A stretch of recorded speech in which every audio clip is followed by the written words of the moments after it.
La sourate où Allah a juré 7 fois, puis a révélé le secret de la réussite éternelle et de l'échec. Écoute ce rappel jusqu'à la fin s'il te plaît.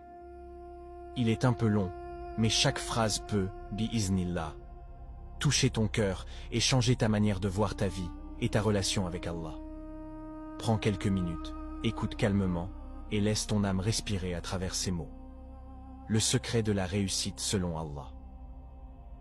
Dans la sourate Ash-Shams, Allah a juré 7 fois avant de nous révéler un secret immense. Par le soleil et sa clarté, par la lune quand elle le suit, par le jour quand trente il éclaire, par la nuit quand elle l'enveloppe, par le ciel et celui qui l'a construit, par la terre et celui qui l'a étendu, et par l'âme et celui qui l'a harmonieusement façonné. Puis Allah révèle le message clé, la conclusion de ses serments. A réussi, certes, celui qui la purifie, et a perdu, certes, celui qui la corrompt. Subhanallah. Quand Allah jure 7 fois avant de parler, c'est qu'il veut attirer ton attention. C'est comme s'il te disait « Écoute bien, car ce que je vais te dire va changer ta vie. » Et le secret de la réussite, ce n'est ni l'argent, ni la beauté, ni le pouvoir. C'est la purification de ton âme. Mais qu'est-ce que purifier son âme?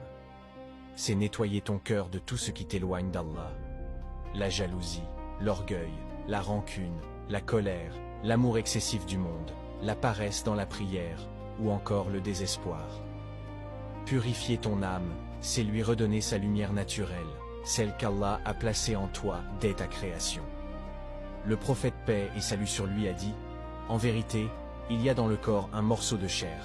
S'il est sain, tout le corps est sain, et s'il est corrompu, tout le corps est corrompu.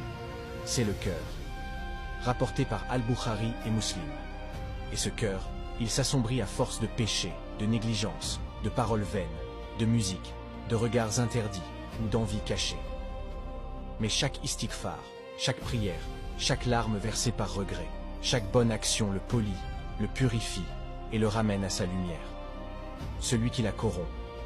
Allah dit aussi, et a perdu, certes, celui qui la corrompt. Ce verset est effrayant. Parce que la corruption de l'âme, c'est quand tu laisses ton ego décider à la place d'Allah. C'est quand ton désir te dit, ne prie pas maintenant. Quand ta colère te dit, réponds-lui, venge-toi. Quand ton orgueil te dit, tu n'as pas besoin de te repentir.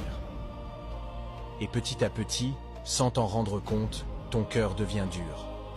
Tu entends les rappels, mais rien ne bouge en toi. Tu fais les péchés sans plus ressentir de gêne.